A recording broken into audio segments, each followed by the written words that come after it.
মাশাআল্লাহ মাশাআল্লাহ। জুমার দিনের একটা আমলের কথা বলছি, 5টা কাজ করলে প্রতি কদমে 1 বছরের ইবাদতের সওয়াব পাওয়া যায়। 5টা কাজ কি কি বলেন আবার?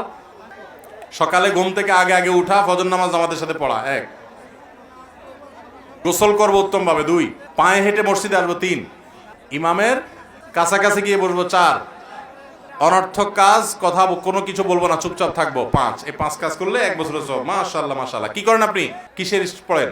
অনার্স পড়েন। আপনার জন্য উপযুক্ত বই আছে, চলে আসেন ভাই। আমরা মজলিসে বসছি, মাশাআল্লাহ মাশাআল্লাহ। পুরস্কার তো আমার কাছে আর নাই, আল্লাহ তোমার পুরস্কার আল্লাহ দিবে। এই ছেলে বোনের সম্পত্তি বুঝাই দিবে। বোন আছে তো নাকি ভাই? আর নাই, শেষ ইনশাআল্লাহ। আচ্ছা তাহলে কি নিয়ত বলেন? মাশাআল্লাহ মাশাআল্লাহ। এই যুবককেই তো খুঁজছে বাংলাদেশ। 14ই ফেব্রুয়ারি ভ্যালেন্টাইন্স ডে বহুত পালন করছে, আর করবেন না। এই 2 নম্বর পথ করবেন না। আল্লাহর জন্য হারাম থেকে দূরে থাকবেন, ঠিক আছে তো ইনশাআল্লাহ? মাশাআল্লাহ। একজনও বেঁচে থাকলে, সরে আসলে মাহফিল সার্থক। জাযাকুমুল্লাহ খাইর। ফি আমানিল্লাহ। জি।